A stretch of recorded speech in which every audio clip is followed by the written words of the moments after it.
Bismillahirrahmanirrahim. Assalamualaikum warahmatullahi wabarakatuh. Waalaikumsalam warahmatullahi wabarakatuh. Alhamdulillahi wa kafa. Wassalatu wassalamu ala rasulillahil mustafa wa ala alihi wa sahbihi wa man wafa wa ba'd.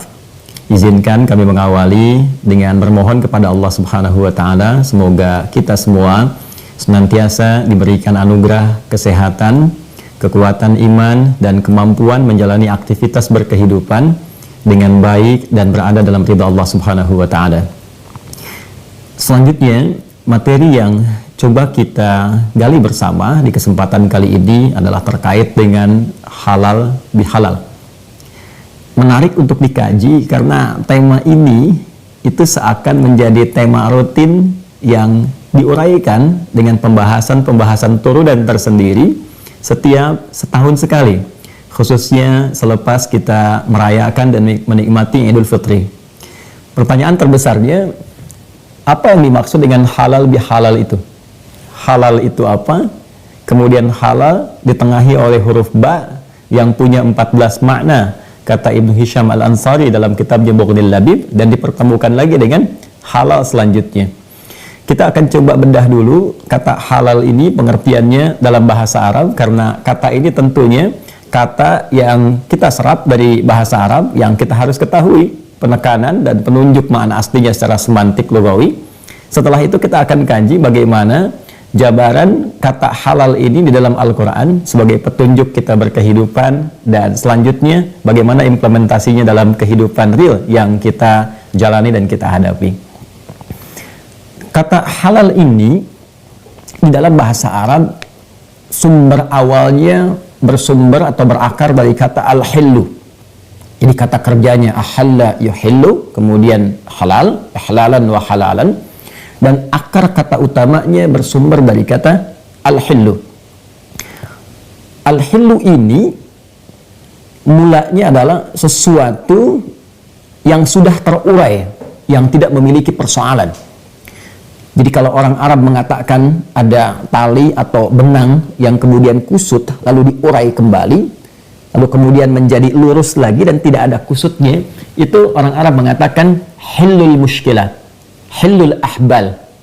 Persoalannya telah diurai tuntas, talinya telah lurus kembali.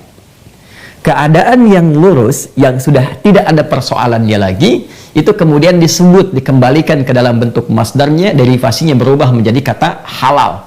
Jadi uraiannya disebut dengan hilun, setelah dia lurus, baik, tidak ada masalah lagi, itu disebut dengan halal. Dari sini kemudian di dalam term agama ada istilah halal. Ya, kenapa halal itu ditampilkan? Seakan memberikan kesan bahwa hal-hal yang ingin kita interaksikan dengan konteks berkehidupan itu tidak dipandang bermasalah oleh agama. Jadi nggak ada masalahnya di situ. Sudah terurai, sudah lurus, dan mudah bagi kita untuk diinteraksikan. Nah, sekarang bagaimana Al-Quran menampilkan kata halal di dalam ayat-ayat yang Allah firmankan, dan sejatinya itu adalah petunjuk kita berkehidupan yang mau tidak mau pasti kita akan alami itu. Dan ketika itu ditampilkan, makna dasar ini pasti akan terbawa dalam implementasi kata halal yang dimaksudkan. Boleh jadi dalam kita berkehidupan ada persoalan-persoalan yang benang kusut, yang seperti benang kusut yang memang harus diurai. Nah, indahnya Al-Quran memberikan kepada kita ruang-ruang persoalan itu, sehingga dengan mengenali dan memitigasi persoalan dimaksud, mudah bagi kita mengatasinya ketika berada dalam ruang dan persoalan yang dimaksudkan. Maka mari kita turunkan beberapa bagian yang sangat menarik di Al-Quran, dan nanti kita akan evaluasi apakah pendidikan Ramadan yang mengurai itu telah sejati mengantarkan kita pada suasana fitrah sehingga dikatakan Idul Fitri atau Idul Fitrah, atau jangan-jangan ada yang belum terurai, dan apa yang harus kita lakukan pasca itu. Quran surah kedua Al-Baqarah di ayat 168, kata halal pertama yang dicantumkan di dalam Al-Quran. Allah berfirman, A'udzubillahi minasyaitonirrajim. Ya ayyuhan nasu, hai semua manusia, kulu mimma fil ardi halalan thayyibah. Ini kata halal pertama yang disebutkan dalam Al-Quran. Kulu mimma fil ardi halalan thayyibah. Silahkan kau bertebaran di muka bumi, beraktivitas, berkreasi, Minimal untuk memenuhi hajat pokok dirimu, untuk mencari makan, dan lakukan itu halalan dengan cara yang halal, legal, thayyibah, dan hasil yang didapatkan dari proses yang halal itu, kemudian kreasikan itu untuk mendapatkan semua kebutuhan yang dibutuhkan oleh tubuhmu dengan cara yang baik. Bapak Ibu sekalian, ini baru terjemah tekstual. Kalau kita lakukan analisis semantik, lugawi, kebahasaan dari setiap ayat-ayat ini, runtutan kalimat-kalimatnya, karena ini di dalam disiplin ilmu bahasa Arab yang terkait Al-Quran, Al-Quran itu bukan hanya mukjizat ayatnya, tapi setiap huruf yang menyusunnya pun itu punya makna. Sehingga nanti di bahasa Arab itu ada yang disebut dengan harful mabna, huruf yang memang desainnya hanya untuk membangun kalimat saja, ya seperti A gitu kan, kemudian P, A kalau disatukan jadi apa? A sendiri tidak punya makna mandiri, P-nya tidak punya makna mandiri, kan? A-nya juga demikian. Nah, di bahasa Arab ada huruf hijaiyah misalnya ya, alif, ba, ta, tha, dan sebagainya. Hurufnya secara mandiri dia tidak punya arti, itu huruf mabna namanya. Tapi di Al-Quran itu semua hurufnya berubah dari mabna menjadi makna. Jadi tidak ada satu pun, ini mukjizatnya Al-Quran yang dahsyat, tidak ada satu huruf pun di Al-Quran yang tidak punya makna, semuanya punya arti. Nah, sekarang kita coba analisis, kita turunkan dari kajian tafsir kebahasaan Al-Quran, ada sesuatu yang bisa kita dapatkan dan ini sangat menarik ya. Mohon izin saya gambarkan singkat saja. Teman-teman sekalian, Bapak Ibu yang saya hormati, Al-Quran ketika menurunkan konteks kata halal dengan pengertian kebahasaan tadi dan kemudian dibatasi dalam konteks keberhidupan kita, maka diturunkan contoh pertamanya di Quran surah kedua Al-Baqarah di ayat 168. Anda yang memegang mushaf bisa dilihat nanti paling kanan sebelah bawah di mushaf untuk memudahkan. Pertama dibuka dengan kalimat ya ayyuhan nas. Kan? Ya ayyuhan nas. Satu. Kemudian yang kedua ada kata kerja, verb, fi'il, kulu mimma fil ardi. Baru kemudian yang ketiganya muncul kata halalan thayyibah, halal thayyib.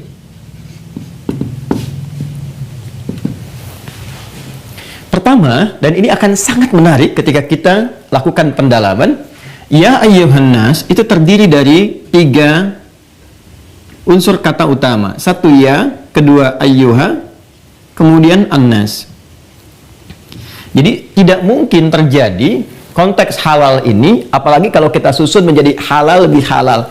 Itu halal lebih halal tidak mungkin terjadi ketika tidak didapati unsur-unsur ini. Mustahil akan ditemukan halal lebih halal. Baik. Sekarang apa saja unsurnya? Ya, kata Al-Quran, ya ayyuhan nas, hei semua manusia. Di dalam Al-Quran, penunjukan terhadap manusia itu setidaknya disebut dengan 5 nama. Ya, secara cepat saya sebutkan. Satu, ada bashar, disebutkan 35 kali di dalam Al-Quran. Yang kedua, ada al-ins, disebutkan sebanyak 18 kali dalam Al-Quran. Ini di Al-Kahf, kalau tadi Qari kita baca sampai ayat terakhir, kan? Qul innama ana basyarum mithlukum. Di situ bashar. Kemudian ada al-ins, 18 kali disebutkan di Al-Quran. Ya ma'syaral jinni wal ins, wa ma khalaqatul jinna wal ins. Kemudian ada al-insan, 65 kali disebutkan dalam Al-Quran. Ada surahnya, surah ke-76, al-insan, hal ata alal insan. Kemudian ada Bani Adam, disebutkan 7 kali dalam Al-Quran. Seperti Quran surah 7 ayat 31, ya Bani Adam khudhu zinatakum 'inda kulli masjid. Lalu ada An-Nas, ini yang paling menarik. Disebutkan 241 kali dalam Al-Quran. Dan ada surah tersendiri, surah paling favorit umumnya bagi setiap muslim di masa kini, surah ke-114, Qul a'udzu birabbin nas. Saya akan tepikan ini dulu karena bukan karena bahasan kita dan membutuhkan waktu yang cukup panjang untuk mengurainya. Saya akan langsung ke sini saja. Seperti diuraikan di awal bahwa setiap diksi dalam ayat Al-Quran bahkan hurufnya itu punya penekanan makna tersendiri. Beda ketika disebutkan bashar, al-ins, kemudian ada insan, Bani Adam, sampai ke An-Nas. Menariknya, terjemahan mushaf kita ada yang menerjemahkan dengan yang serupa, semuanya manusia. Ketika disebutkan dengan An-Nas, Tidak pernah bahkan disebutkan dalam bahasa Arab kata an-nas kecuali menunjuk kepada konteks manusia dalam hal sifat sosialnya, yang ingin memberikan kesan bahwa manusia itu sepanjang berkehidupan pasti tidak bisa hidup sendiri. Dia adalah makhluk sosial yang butuh orang lain, yang pasti berinteraksi dalam keberhidupan. Karena itu ketika Allah memanggil dengan kalimat ya ayyuhan nas, maka yang dikhitab, yang dituju dari informasi ayat ini adalah pertama, satu, seluruh manusia tanpa batas dan melewati sekat-sekat akidah. Kedua, menunjuk konteks hubungan sosial. Jadi memberikan kesan bahwa dalam konteks berhubungan sosial, dalam konteks keduniaan, dalam konteks memakmurkan tempat yang kita pijak itu, maka Al-Quran mengajak semua untuk saling bekerja sama, bersinergi, tanpa harus memandang sekat-sekat keimanan di dalamnya. Jadi misalnya kalau kita terapkan di Unpad, ya, ini kan dalam konteks kita membangun negeri, menghadirkan anak-anak bangsa yang berkemajuan, berpikir cerdas, memajukan negara yang kita cintai. Di rumah sakit juga kemudian menampung pasien-pasien yang diharapkan dengan ikhtiar itu bisa sembuh. Itu kan masalah sosial.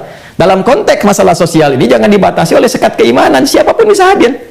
Ya, jadi kalau ada ayat dibuka di Quran dengan ya ayyuhan nas, kan? Itu sifatnya universal dan melampaui batas-batas keyakinan. Nanti untuk memisahkan itu, ya, ada lagi kalimat ya ayyuhalladzina amanu. Jika kemudian ayatnya dibuka dengan ya ayyuhalladzina amanu, maka informasi itu spesifik ditujukan pada orang-orang Islam yang telah beriman untuk melakukan atau mengikuti ketentuan-ketentuan tertentu dalam agama Islam. Tapi kalau ayatnya ya ayyuhan nas, maka sifatnya universal.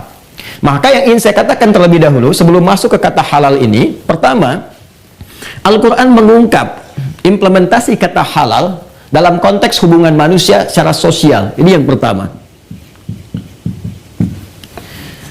Yang kedua, interaksi sosial ini uniknya dan istimewanya di dalam Al-Quran itu dibuka secara luas, tidak dibatasi oleh satu sekat apapun, dan memberikan gambaran kepada kita bahwa dalam konteks kerjasama kehidupan keduniaan, dalam membangun tempat yang kita pijak atau pekerjaan yang sedang kita kerjakan, ayo bekerja sama, ayo berinteraksi sosial. Dan ini terapannya di hadis sangat banyak sekali. Bagaimana Nabi misalnya berinteraksi dengan orang Yahudi, berinteraksi dengan orang Nasrani, orang Kristen, orang Majusi di sekitaran. Itu dalam konteks membangun negeri di Madinah itu sama-sama. Ya. Walaupun nanti ada ayat-ayat spesifik untuk mengingatkan, ini karakternya begini, ini karakternya seperti ini karakternya demikian, berinteraksinya seperti apa. Itu indahnya Islam. Itu indahnya Islam. Bahkan kita pernah dengar hadis kan, kata Nabi SAW, bahkan kalau Anda punya makanan pun, ya, itu kata Nabi, bagi dengan tetanggamu. Anda masak makanan, baunya tercium ke tetangga, bagi dengannya, ya, sekalipun hanya kuahnya saja misalnya. Tapi cara membaca hadisnya jangan sama terjemah, ya. Nanti Anda makan opornya, kuahnya dibagi tetangga, ya, bukan begitu pengertiannya. Ya. Pengertiannya kalaupun Anda masak, ternyata yang dimasak kuah, sekalipun itu bagi supaya tidak salah persepsi. Tapi tidak pernah hadisnya mengatakan kalau tetangga Anda Muslim saja. Tidak. Itu terbuka, siapapun bisa mendapatkan bagian kasih sayang, interaksi sosial sepanjang ia berkehidupan di sekitaran kita. Maka tolong dicek teman-teman sekalian, di Unpad gak semuanya dosen itu boleh jadi orang Islam semua. Mungkin ada yang non-muslim, ya. Mahasiswa tidak semuanya muslim semua, ada non-muslim, ya. Dalam konteks khitab ya ayuhan nas, ingat, dosen jangan pernah membedakan kalau ada muridnya, siswanya, mahasiswa-mahasiswinya yang mungkin tidak sama keyakinannya. Maka objektif, profesional, berikan ilmu seutuhnya supaya semua mendapatkan hak yang sama. Pun demikian di rumah sakit. Jangan sampai pelayanan berbeda kepada orang Islam yang beriman misalnya dengan yang belum beriman atau non-muslim, ya. Maka berikan pelayanan secara profesional, secara terbuka, secara baik. Itulah spirit yang diambil dalam kata ya ayyuhan nas. Dan ini menariknya, Bapak Ibu sekalian, menggunakan kata ya yang disebutkan 361 kali dalam Al-Quran.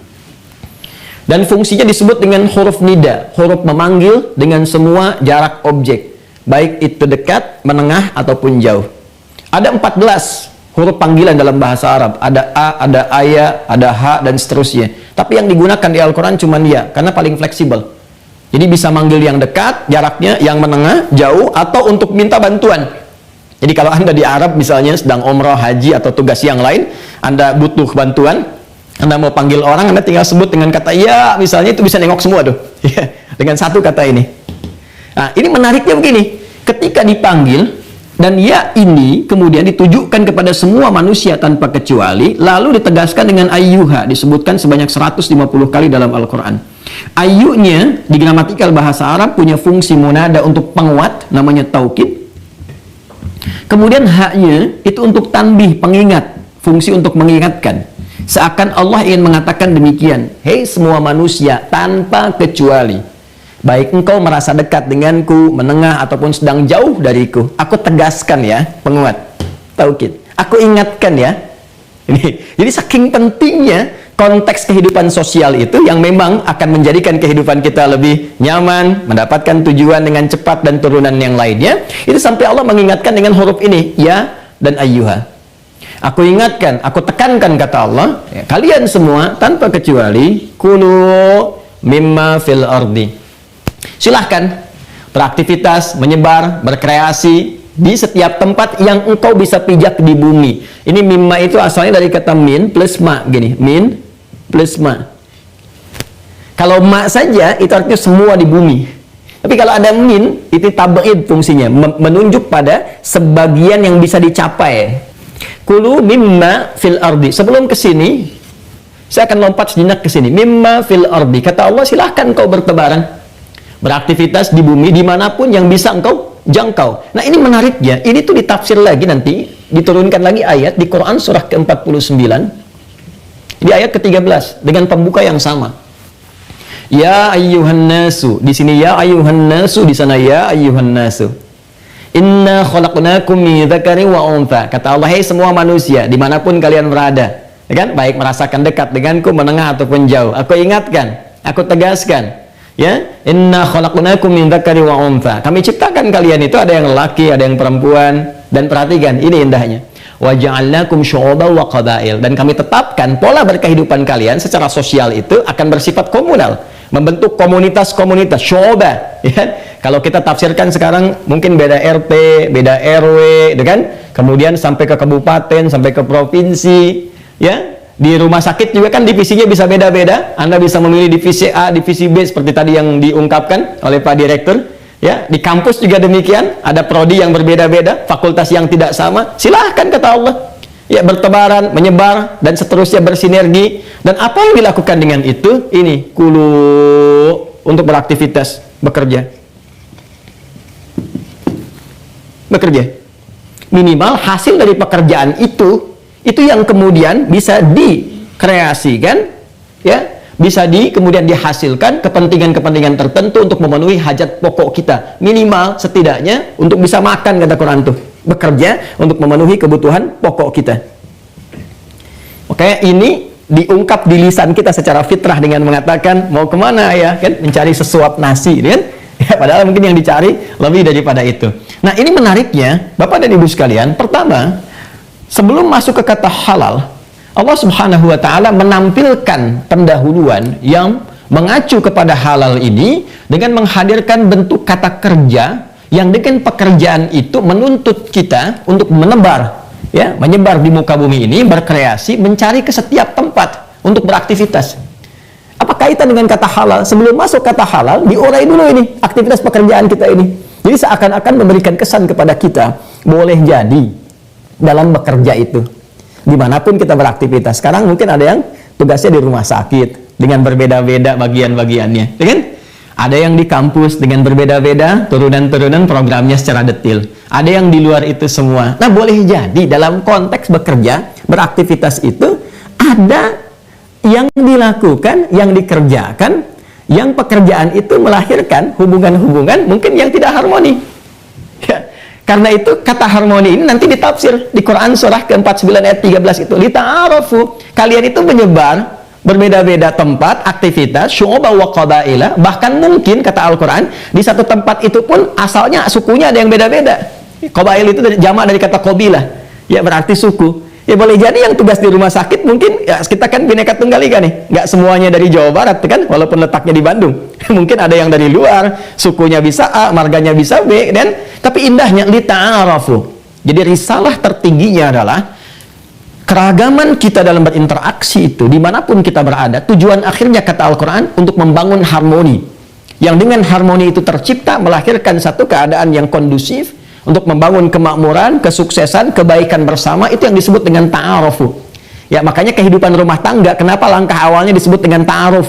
Ya, ta'aruf itu kan pola awal membangun harmoni, saling mengenal, mengetahui, menyinergikan, dan itu adalah pembuka dari samara, sakinah, mawaddah, dan rahmah. Jadi ketika ini ditarik dalam konteks yang lebih luas, dalam konteks pekerjaan kita, dalam bersosial, bermasyarakat, berbangsa, bernegara, boleh jadi dalam interaksi itu yang seharusnya harmoni, ada yang nggak harmoni.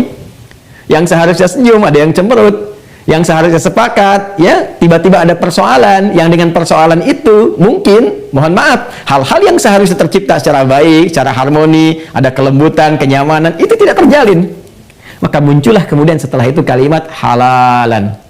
Seakan-akan memberikan ranah koreksi kepada kita. Coba cek deh interaksi kalian selama berkehidupan di semua aspeknya. Ya, mohon izin kita hanya menerjemahkan dan meneruskan apa yang dipesankan dalam Al-Quran. Coba kita cek. Boleh jadi selama ini bertugas, ya mohon maaf yang keluarga besar di rumah sakit, ya, ya coba dicek barangkali ada hubungan di antara pimpinan dan karyawan yang seharusnya harmoni tidak tercapai, ya, atau bahkan sesama divisi, di divisi yang sama ada sekat-sekat yang belum diurai. Pun demikian di kampus atau di pekerjaan sukses, tapi di rumah tangga ada yang belum tuntas.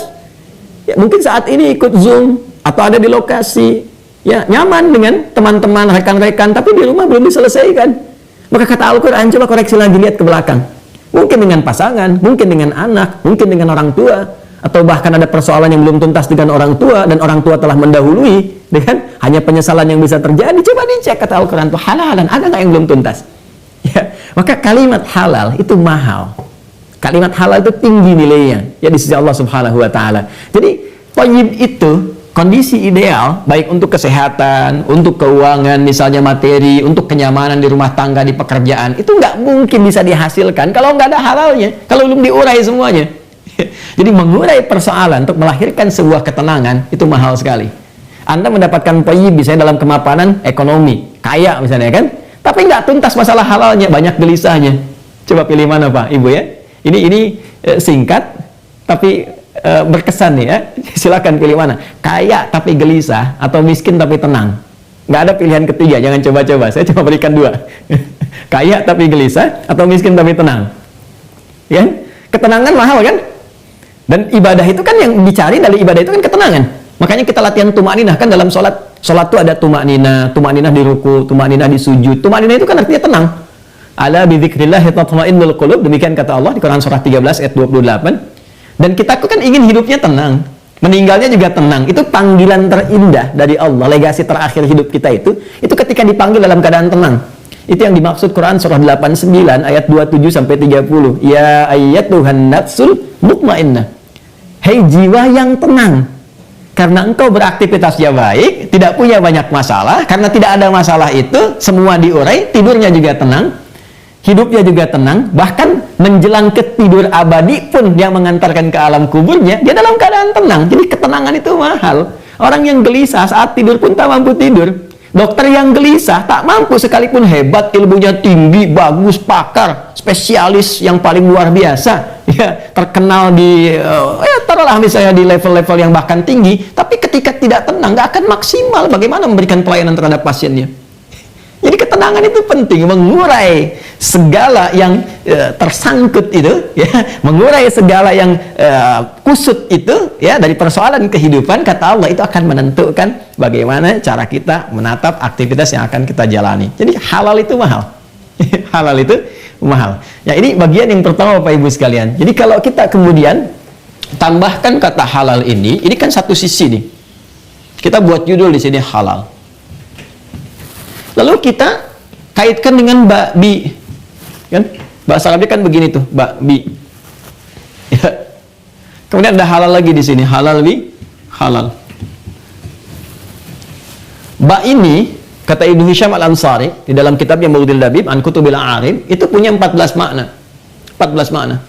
Ada mahasiswa kita itu ngambil S3 doktora di Timur Tengah, cuma menganalisis huruf ba saja. Huruf ba di Quran surah ke-5 Al-Maidah ayat 6 tentang persoalan wudhu. Jadi begitu mengusap kepala itu menggunakan huruf ba, wamsahu biru'usikum. Jadi begitu wajah nggak ada baknya, tangan nggak ada baknya, itu begitu masuk kepala ada ba. Ya ayyuhalladzina amanu idza qumtum ila shalah faghsilu wujuhakum ujung, kan? Wa aydiyakum ilal marafiq, tangan sampai siku. Dan wamsahu bi ru'usikum, dan usaplah kepala. Tapi pakai ba. Itu menganalisis huruf ba ini saja, itu dapat doktor tuh. Dari 14 dikeluarkan 3 fungsi. Ya, ayo, yang belum masih ada tuh huruf ta, huruf jim sampai huruf ya. Ya. Saya kira di Unpad ada sastra apa namanya? Arab ya. Itu masih ada peluang tuh. Ya. Nah, ini ba di antara fungsinya ya, satu ada yang disebutkan dengan fungsi al-musahabah. Ya. Hubungan yang rekat, yang baik. Kadang-kadang nanti semakin lekat tuh disebut dengan ilsaq. Fungsi keduanya, al-ilsaq. Ya, kalau ini lebih kuat lagi. Makanya lem dalam bahasa Arab disebut dengan lisok namanya. Sesuatu yang bisa mengeratkan, menempelkan. Musahabah ini udah diserap ke dalam bahasa Indonesia. Ya, menjadi sahabat. Sahabat itu kan sesuatu yang rekat hubungannya, yang baik, saling memperhatikan. Idealnya tuh sahabat tuh saling menutupi, saling mengurai masalah. Sekalipun ada persoalan yang besar diturunkan jadi kecil, yang kecil dihilangkan supaya tidak naik menjadi besar. Itulah musahabah. Kalau di ilmu sorof, alifnya itu jadi makna saling, musahabah, saling menjaga, saling menutup, menjaga, merekatkan, membangun sinergi yang harmoni. Itulah musahabah. Nah, menariknya, ketika kita bangun 2 kalimat, halal 1, halal 2, halal bi halal, ditengahi oleh ba. Artinya, di sini ada 2 pihak nih, yang ingin kita satukan dan kita rangkai dengan huruf ba. Kalau kita terapkan kemudian unsur makna ini ke sini, misalnya bi-nya musahabah, persahabatan, hubungan yang erat, yang kuat, yang baik, yang harmoni, yang saling sapa, saling senyum, saling mendukung. Boleh jadi coba cek di sekitaran kita. Kalau ini kita nomor 1, coba lihat nomor 2-nya. Langsung pasangkan di rumah. Ada suami dengan istri, ada ayah dengan anak, ibu dengan anak. Status kita yang sedang melihat, tanyakan pada diri kita. Di kantor, ya, siapa rekan kerja kita? Siapa kawan yang berinteraksi keseharian dengan kita? Hei, jangan melihat yang besar di ruangan kita saja. Ada satuan pengamanan yang saat kita masuk memberikan servis yang baik untuk kita, membuka gerbang, mengantarkan minuman, membersihkan tempat kita bekerja sehingga semuanya terlayani dengan baik, nyaman, kemudian kita kerjakan. Coba dicek, adakah yang belum terurai? Sehingga seharusnya kehidupan yang bermusahabah, ta'arufu, terjalin dengan baik, nyaman, pekerjaan dilakukan dengan enak. Tiba-tiba itu semua tidak tercapai karena ada persoalan-persoalan dalam pekerjaan, kesini ke kata kerja, yang boleh jadi karena perbedaan-perbedaan pandangan tertentu, perbedaan-perbedaan mengambil keputusan tertentu, menjadikan peluang-peluang harmoni itu tereduksi sedikit demi sedikit, sehingga yang seharusnya idealnya ada musahabah, ilsaq. Dan ini, awas, hati-hati, ba juga bisa diartikan dengan ba sababiyah atau ba hadaf. Ba yang menyebabkan terjadinya sesuatu atau tercapainya sebuah tujuan. Yang harusnya tujuannya punya visi yang sama, ya. Ini mau akreditasi nih di bulan Juni, gitu kan? Dan kita sama-sama berdoa, mudah-mudahan lancar, baik, hasilnya memuaskan. Tapi kan nggak mungkin itu bisa dicapai kalau nggak ada halal bihalal nih. Nggak ada harmoni, nggak ada satu kesatuan misi untuk mencapai visi yang sama. Kalau satu berbeda, bagaimana harapan ini bisa dicapai? Ingat, harapan itu ketika akan dicapai, itu selalu berjalan dengan ikhtiar. Masih ingat kan teman-teman sekalian filosofinya sa'i itu? Ya, itu semua dalam Islam itu ada maknanya. Dalam kita umrah haji, kan ada sa'i kan, Safa dan Marwah itu, yang Al-Baqarah ayat 158 itu, Inna Safa wal Marwata itu. Ini ada Safa, ya kan? Ada Marwah. Sayyidah Hajar alaihissalam, Sayyidah Hajar, ibundanya Sayyid Ismail, ya alaihissalam, itu kan sangat populer, viral sekali sampai saat ini. Kisahnya hanya dikatakan kepada kita bagaimana beliau mencari air, gitu kan? Tapi kalau kita ambil makna terdalamnya, ini kenapa dinamakan dengan Safa? Kenapa dinamakan dengan Marwah? Marwah itu secara singkatnya adalah satu harapan tertinggi yang ingin dicapai. Itu disebut dengan Marwah namanya.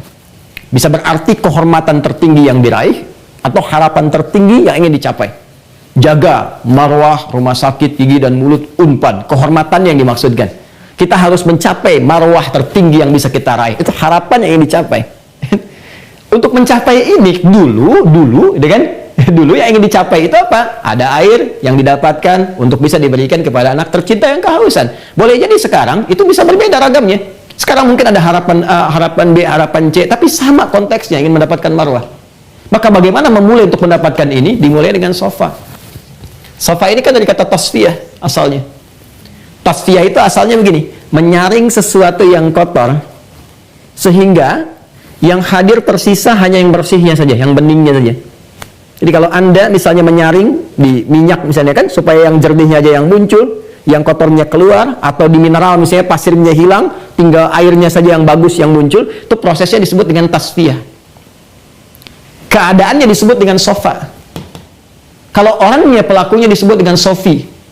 Pernah dengar ada Sofia, ya kan? Nah, Sofia itu artinya orang yang mampu menyaring segala yang kurang baik dalam dirinya, sehingga dengan disaring itu hilang yang kotornya, muncul yang baik-baiknya saja. Jadi kalau ada Bu Sofi, Pak Sofian, Bu Sofia berkata yang tidak elok, yang tidak tersaring, itu penting diingatkan, Anda Sofi gitu. Sifatnya disebut dengan sufi nanti. Jadi sufi yang sejati itu adalah orang yang mampu menyaring keadaan-keadaan kurang baik pada dirinya, sehingga yang keluar itu selalu kesannya mulia, lembut, harmoni, baik. Itu spiritnya, ya, dan itu filosofinya. Kembali ke sini. Untuk mencapai marwah ini, kenapa ini disebut dengan Bukit Sofa? Karena Sayyidah Hajar ketika melihat realitas bahwa anaknya sangat kehausan, membutuhkan air, hal pertama yang dilakukan oleh beliau adalah berpikir positif. Ini mahal loh ilmu ini. Ya, positive thinking. Hal pertama yang beliau lakukan, nggak mungkin Allah tempatkan di sini kalau nggak diberikan semua perangkatnya, kebutuhannya, ya, hal-hal yang kami butuhkan. Karena Nabi Ibrahim ketika akan pergi, kalimat pertama Sayyidah Hajar itu kan sederhana. Ahadza min amrillah, ya kan? Apakah ini perintah Allah? Kata Nabi Ibrahim, iya. Jadi ketika sudah tahu bahwa itu perintah Allah, sudah pasti Allah berikan kelengkapannya. Nah, keadaan demikian, kondisi positive thinking, husnul dzan yang diarahkan pada nilai-nilai kebaikan, itu ditempatkan oleh Allah dengan posisi terhormat, langsung naik ke puncak, setengah mendapatkan marwah yang diharapkan. Jadi kalau orang visinya sudah baik, positive thinking, harmoni, kan di awal pemikirannya baik, mengarah pada yang positif, itu kata Quran itu sudah setengah dari kesuksesan. Nah, sekarang teman-teman di rumah sakit mulut dan gigi akan dihadapkan nih pada akreditasi. Semua punya rasa yang sama nggak? Pikiran yang sama nggak? Oh, jangan-jangan satu optimis, yang lain ada yang pesimis, ada yang begini, ada yang belum selesai. Tidak. Mulai dengan semua optimis dulu. Ya, prasangka yang baik dulu. Karena innallaha inda dhanni abdi. Sungguh Allah itu, kata Nabi, itu akan memberikan jawaban-jawaban yang diantaranya adalah ya berdasarkan prasangka apa ya. Jadi ini yang pertama harus dibangun. Dan secara psikologi, ya di Unpad kan psikologinya bagus tuh. Ya, secara psikologi orang yang optimis itu, orang yang berpositive thinking itu akan memberikan aura yang positif pada bagian tubuhnya untuk mengeluarkan energi yang kuat demi mencapai apa yang dia harapkan. Itu yang menjadikan beliau ketika positif itu mau bolak-balik ke sini. Ketika di tengah-tengah melihat semacam ada bayangan oase, kemudian jalannya cepat. Makanya di sini kan ada sekarang lampu hijau itu kan tanda kalau sudah sampai situ jalan dipercepat. Kalau laki-laki sedikit agak berlari. Itu ada filosofi. Ya. Nah, yang paling menarik, proses ini disebut dengan sa'i. Orang sekarang menyebut sa'i itu lari-lari kecil. Saya selalu bertanya, kalau lari kecil itu sa'i, lari-lari cepat apa gitu? Maraton, Ustaz. Tidak, sa'i itu asalnya bukan lari-lari kecil. Sa'i itu adalah usaha yang sungguh-sungguh. Usaha yang serius. Ya, kesungguhan untuk mengerjakan sesuatu dengan persiapan yang matang, itu disebut dengan sa'i. Dari kata sa'a yas'a. Teman-teman ikhwan yang laki-laki, ya, hari ini hari Jumat nih. Ada ibadah menunaikan sholat Jumat. Kesiapan kita, kesungguhan kita menyiapkan untuk datang menunaikan Jumat, itu kalimat Qur'annya menggunakan bentuk perintah dari kata sa'a, seakar dengan sa'i. Buka Quran surah ke-62 Al-Jumu'ah ayat 9. Ya ayyuhalladzina amanu idza nudiya lis-salati min yaumil jumu'ati fas'au. Fas'au ila dzikrillah. Itu fas'au itu dari kata sa'i. Hei orang-orang beriman, jika sudah engkau tahu di hari Jumat itu ada panggilan menunaikan ibadah Jumat, maka fas'au, bergegaslah. Bergegas di situ maksudnya apa? Bergegas, siapkan dirimu dengan sempurna. Makanya kan petunjuk nabinya mandi dulu, kenakan wangian, atur waktu, cari saf yang terdepan, itu saat. Nah, ini pemaknaan ini jangan hanya ditempatkan di Jumat, bawa ke sini juga nih. Karena ini kan bagian dari petunjuk kehidupan kita. Semua yang bekerja, beraktivitas di sini, kulo, itu selalu punya marwah, punya harapan. Unpad punya cita-cita sendiri di bagian universitasnya, di kampusnya. Ingin harapan menjadi kampus sekian, ya, ingin bergerak menjadi world class misalnya kan, ya, dengan kelas dunia yang tadinya domestic class itu kan, ya, kelas-kelas lokal, nasional, sekarang ingin bergerak lebih maju ke depan. Ini visi, punya marwah. Kampus demikian, rumah sakit demikian, ingin jadi rumah sakit yang ideal, yang terbaik, melayani dengan prima, tadi tampilannya dihadirkan di awal gitu kan, ya, itu marwah namanya. Untuk mencapai marwah ini, satu, semua harus punya visi yang sama, visi yang seragam, itulah sofa. jernih berpikir, menyatu dengan baik, rekatkan, bangun harmonisasi. Setelah itu harus punya sa'i yang baik. Serius, sungguh-sungguh. Apa yang disiapkan? Menyiapkan SDM yang terbaik.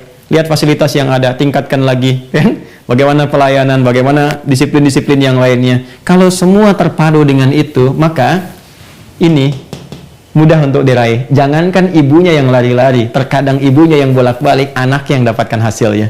Terkadang Anda direkturnya yang bolak-balik, mungkin yang mendapatkan hasil baiknya, kabar baiknya datang dari pesatpam yang datang dari depan. Ini Pak jawabannya disampaikan. Bisa jadi demikian. Itulah filosofinya. Tapi ternyata itu kan nggak seideal dari apa yang tampil, dari apa yang kita lakukan. Ya, menguraikan ini mudah, tapi menjalaninya itu tidak sama dengan mengucapkannya. Karena itu mungkin boleh jadi apa yang telah terjadi selama ini untuk menyiapkan marwah yang kita harapkan. Mungkin ada singgungan-singgungan yang membuat kehidupan tidak harmoni. Seharusnya sih beda pandangan cukup di pandangan saja. Kok beda pandangan bisa jadi beda pendengaran, beda sikap. Pandangan berbeda tidak harus menjadikan sikap tidak sama. Yang beda kan cuma pandangan. Masa beda pendapat menjadikan beda sikap? Akhirnya tidak saling sapa, tidak saling senyum, nggak saling komunikasi. Bagaimana visi marwah bisa tercapai kalau di sofa saja kita belum tuntas? Karena itulah kemudian saya ingin katakan sejak dari awal bahwa halal itu mahal. Halal tambah tambah halal lagi. Itu sebuah cerminan yang luar biasa, dan itu saya katakan jeniusnya ulama kita di Indonesia. Ya, bagaimana kemudian mengimplementasikan nilai-nilai Quran dalam kalimat-kalimat yang singkat dan padat serta keteladanan yang sangat luar biasa. Salah satu keunggulan ulama Indonesia itu saya itu sangat mencintai. Saya cinta negeri ini, ya, tokoh-tokohnya, pendiri bangsanya, para ulamanya itu saya sampai riset, Pak, Ibu. Lalu kita bandingkan tuh. Ya, saya punya satu manuskrip dari ulama kita bandingkan dengan yang di Timur Tengah. Ya, di Timur Tengah ada keunggulan tersendiri. Wilayah Afrika itu ada, Afrika Utara terutama, ya, Tunisia misalnya kan, kemudian Maroko, ada kampus pertama yang didirikan di dunia itu yang mendirikan itu orang Islam perempuan, namanya Fatimah binti Muhammad Al-Fihri, tahun 859 Masehi, 254 Hijrah, 10 Ramadan. Itu kampus pertama yang didirikan di muka bumi. Ya, itu beliau berasal dari Tunisia di Kairawan, kemudian migrasi ke Fez di Maroko, mendirikan kampus, tadinya masjid. Lalu ditransformasikan menjadi kampus disebut dengan Jamiah. Itu kampus pertama. Dan yang belajar di situ siapa saja? Ya, ilmuwan-ilmuwan besar yang kelak kemudian kita kenal. Ada Ibnu Khaldun, hasilnya Muqaddimah, gitu kan? Teori tentang sosiologi yang kemudian dibaca oleh Auguste Comte, lantas kemudian menjadi bapak sosiologi di barat, ya. Ada Ibnu Arabi, seorang filosof yang kemudian juga ahli Quran, ya. Ada juga turunannya, dan jangan salah, itu terbuka untuk umum. Sampai Paus Sylvester yang kedua dari Vatikan pun belajar di situ. Dan yang dipelajari apa? Prodinya bukan hanya Quran, hadis, bahasa Arab, ada astronomi, matematika, ada musik, dan sebagainya. Itu ada turunannya.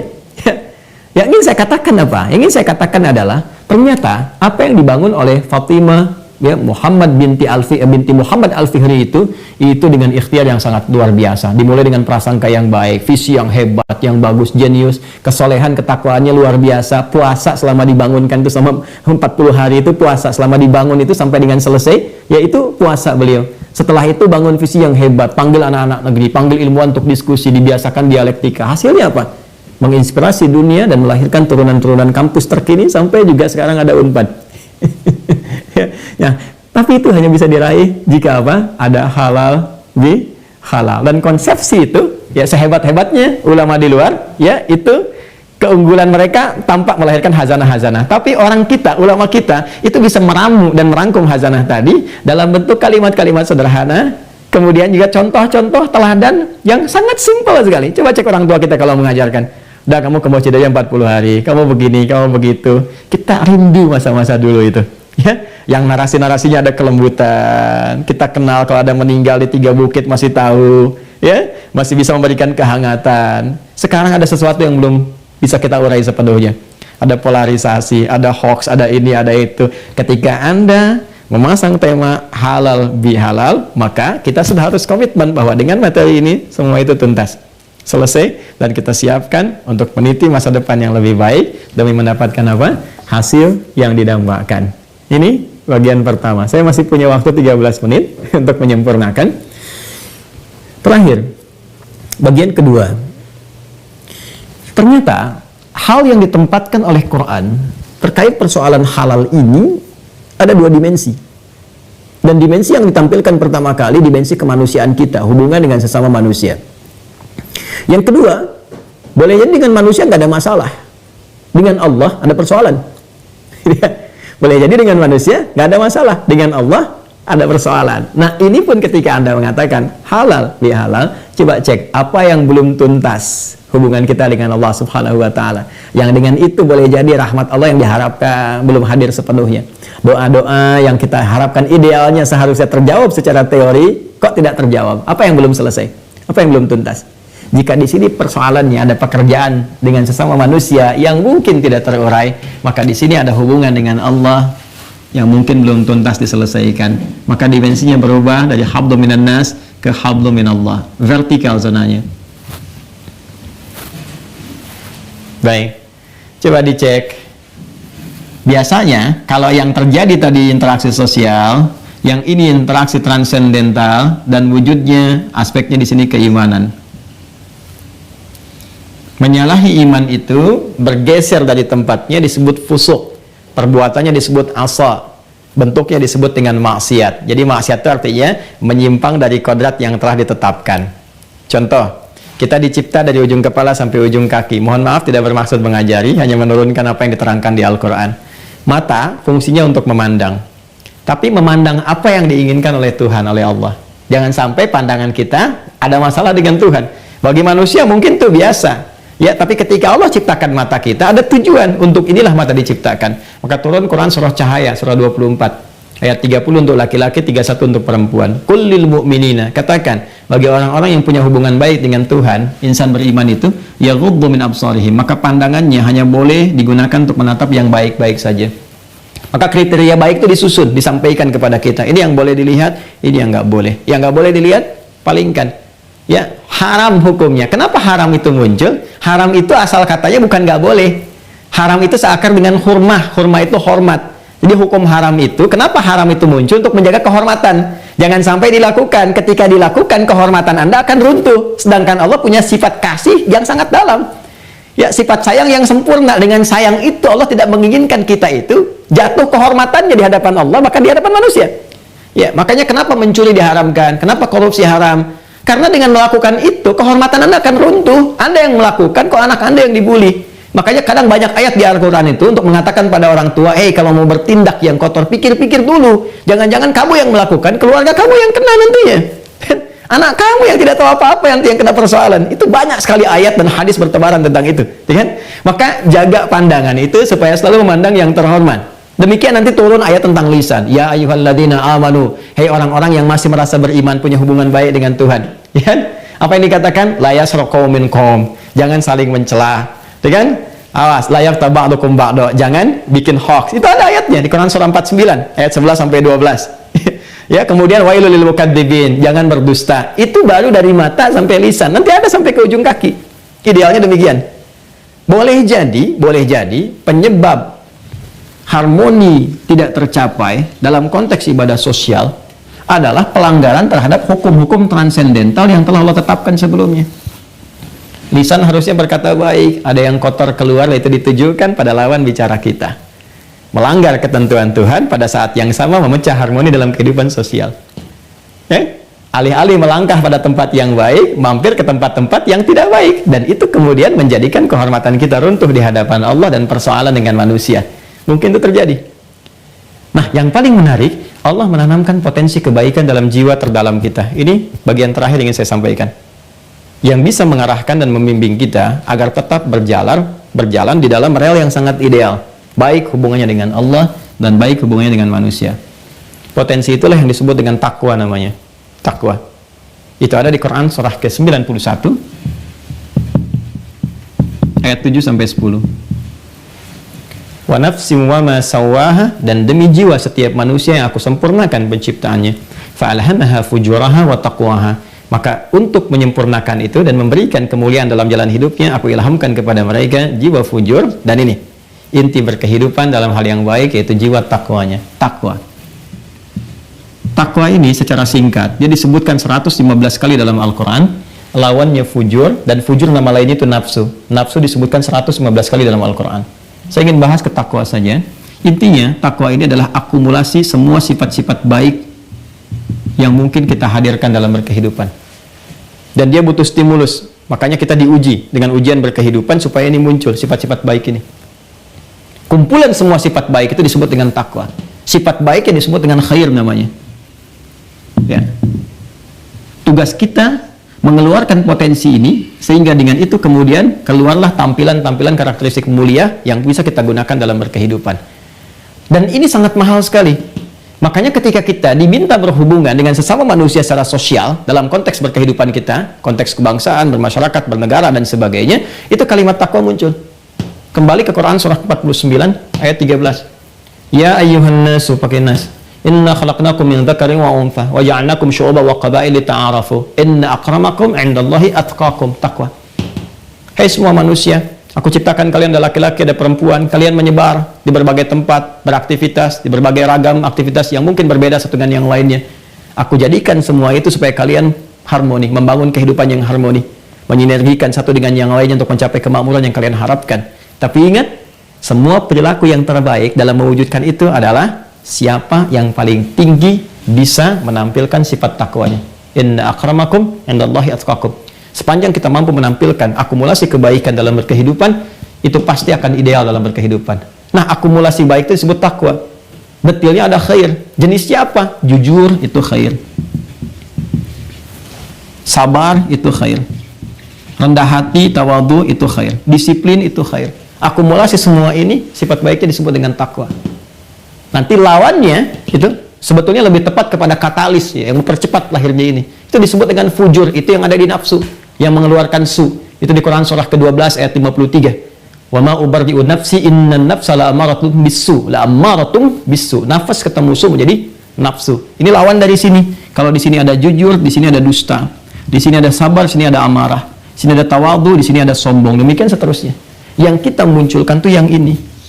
Yang ini kita tekan. Karena itu, sering kita diminta oleh Allah membangun hubungan baik dengan Allah dalam bentuk ibadah. Cara kita membangun hubungan baik dengan Allah disebut ibadah namanya. Ya, ibadah. Ibadah itu cara kita mengisi jalan yang terhubung kepada Allah. Jalan besar, lebar yang menghubungkan sesuatu disebut dengan syariah namanya. Bahasa Arabnya. Syariah. Jalan dalam agama yang menghubungkan kita secara vertikal menuju kepada Allah Subhanahu wa taala itu disebut dengan syariat namanya. Syariat. Isi syariatnya ibadah. Di dalamnya ada sholat, ada infak, ya, ada puasa dan turunan-turunan yang lainnya. Nah, ini sebetulnya hubungan yang kita lakukan ya, yang terhubung kita dengan Allah berupa ibadah ini, ketika Allah perintahkan sejatinya ini semua untuk menstimuli supaya takwa muncul. Makanya kalimat sholat pertama, kalimat infak dalam Al-Quran itu dibukanya dengan kalimat takwa dulu. Al-Baqarah ayat 2 sampai dengan 5. Dalikal kitabul la raiba fihi hudal lil muttaqin, takwa. Siapa orang takwa ini? Ya, adalah orang-orang yang berlatih dengan iman, alladzina yu'minuna bil ghaib, untuk menyambungkan diri dengan Allah, wa yuqimunas salat. Makanya filosofi salat itu ketika dilakukan bukan sekedar ibadah, tapi mengeluarkan potensi takwa yang bisa dipakai dalam konteks kehidupan sosial. Karena itu kalau orang sholatnya bagus, terbebas dia dari sumber keburukan. Itu yang dimaksud di Quran surah 29 ayat 45. Inna sholata tanha anil fahsya wal munkar. Kalau orang sholatnya benar, dia bisa mencegah dari dua sumber keburukan, fahsya dan munkar. Gak ada yang ketiga. Fahsya itu yang bersumber dari syahwat, pornografi, porno aksi, LGBT, kata-kata jorok, kotor. Munkar itu yang diingkari, ditolak oleh hati, sumbernya nafsu perut dan akal. Menipu, merampok, membunuh, membegal, bikin hoax, ya, dan sebagainya, itu mungkar namanya. Jadi kalau orang sholatnya benar, kata Al-Quran, idealnya dia menjadi baik. Makanya dari kecil dididik sholat kita. Usia 7 tahun sholat, kan? Ada hadis yang viral itu. Ya, apa yang dimaksud dengan ini semua? Ini eksplorasi takwa. Dan puncak semua itu, nanti ada sholat, ada infak, wa mimma razaqnahum yunfiqun, ada interaksi dengan Al-Quran, ayat 4-nya, walladzina yu'minuna bima unzila ilaik, sampai ujungnya ayat 5. Ulaika ala hudam min rabbihim wa ulaika humul muflihun. Orang-orang yang mampu mengeksplorasi takwanya sehingga hadir sifat-sifat baiknya, maka itu cenderung bahagia hidupnya. Dan puncak latihan ini semua yang bisa dilakukan di setiap tempat, tidak terbatas di ruang tertentu, itu adalah puasa Ramadan, siam Ramadan. Karena itu panggilan puasa dibuka dengan kalimat iman dan diakhiri dengan takwa. Al-Baqarah 183. Ya ayyuhalladzina amanu kutiba alaikumus syiyam kama kutiba 'alal ladzina min qablikum la'allakum tattaqun. Hai semua insan yang beriman, diwajibkan atas kalian menunaikan ibadah siam, puasa, maksudnya Ramadan, syahrul Ramadan alladzi unzila fihil Qur'an. Sebagaimana orang dulu juga diwajibkan oleh Allah untuk berlatih dalam puasa itu, dengan mengoptimalkan ibadah. Untuk apa? La'allakum tattaqun, supaya saat puasa itu engkau bisa melatih dirimu dan menampilkan takwa secara paripurna. Karena itulah semua jenis ibadah yang bisa kita kerjakan di setiap ruang dan waktu. Setiap ruang dan waktu itu artinya melampaui batas-batas tempat tertentu. Kalau haji kan di Mekah saja, kan? Tapi kalau ini bisa dikerjakan orang Mekah, orang Madinah, orang Indonesia, ya, orang Bekasi, orang Bandung, dan seterusnya. Ya, itu puasa. Bukankah saat puasa kemarin kita banyak mengaji, banyak infak, ya kan? Saat puasa banyak sholat dan turunan lainnya. Seharusnya semua itu mengembalikan kita kepada kondisi ideal, merubah kita jadi lebih baik. Dan keadaan baik itulah fitrah dalam berkehidupan. Jadi fitrah manusia sesungguhnya baik. Makanya kalau ada orang bersikap tidak baik, kita nggak suka, karena fitrah hidup kita itu mengarah kepada yang baik. Kalau lisan berdusta, hati pasti menolak, karena fitrah hidup kita itu pasti baik. Ini yang dimaksudkan pengajaran agama mendorong kepada wujud fitrah tampil dalam berkebaikan. Maka ditutup dengan Quran surah ke-30 Ar-Rum ayat 30. Fa'aqim wajhaka lid-dini hanifa fitratallahi allati fataran nasa 'alaiha. An-Nas. Hadapkan dirimu patuh pada pedoman ad-din, agama yang disampaikan dengan cara yang lurus, kerjakan dengan cara yang benar. Kalau serius sungguh-sungguh, maka engkau akan kembali kepada fitrah. Fitrah itulah keberagamaan yang benar, yang lurus, yang mengeluarkan potensi takwa yang bisa mendukung engkau hidup harmoni dalam berkehidupan. Nah, sekarang kembalinya kita kepada fitrah itu ditandai dengan munculnya satu Syawal yang kita sebut dengan Idul Fitri. Fitri itu asalnya makan. Kembali makan dari kata futur, yang tadinya nggak makan jadi makan lagi, ya kan? Itu kembali kepada makan. Makanan pertama yang kita konsumsi disebut futur, kata dasarnya fitri. Jadi Idul Fitri itu maksudnya kembali makan lagi yang sebelumnya kita nggak makan di awal pagi. Makanya yang nggak punya makanan untuk dimakan disupport lewat zakat fitri, ya kan?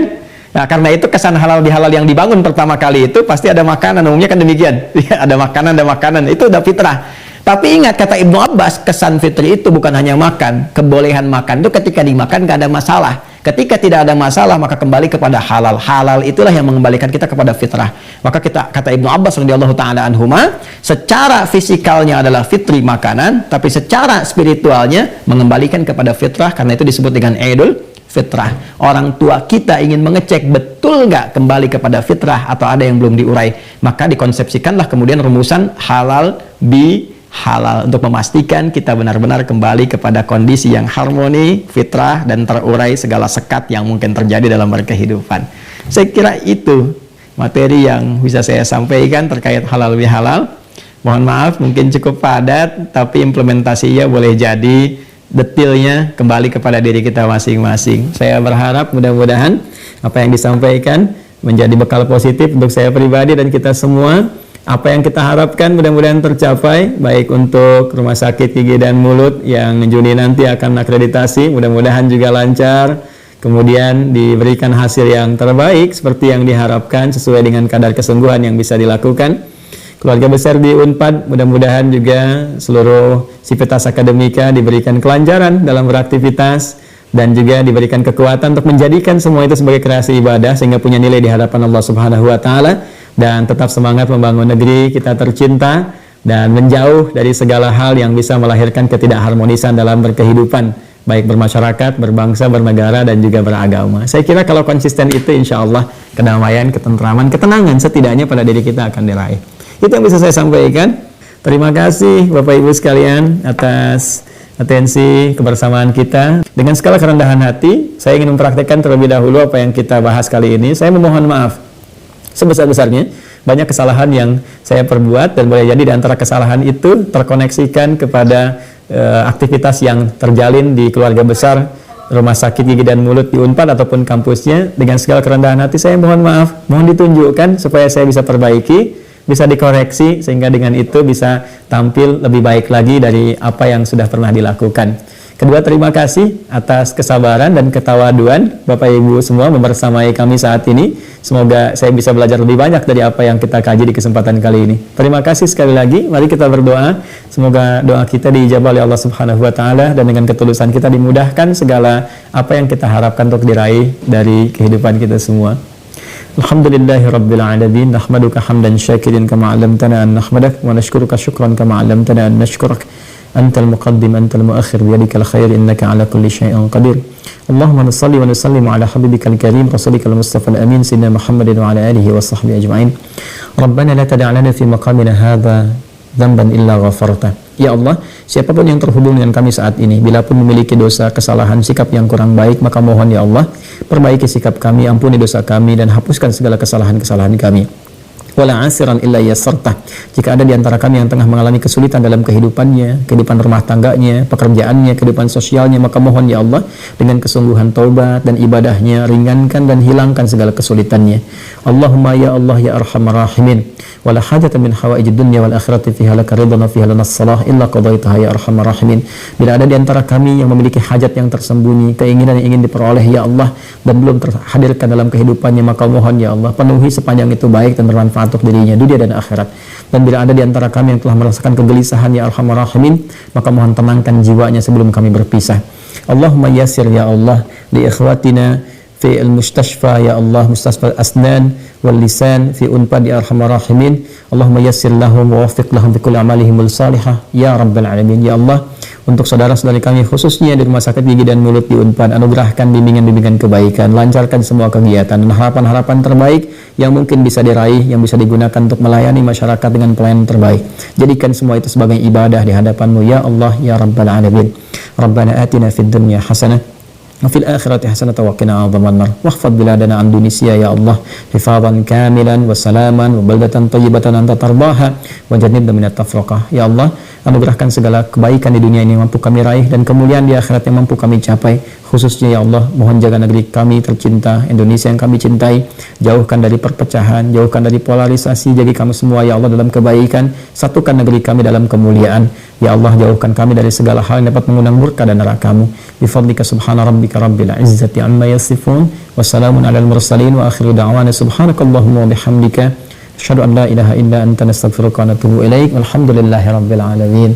Terima kasih Bapak Ibu sekalian atas perhatiannya. Salam.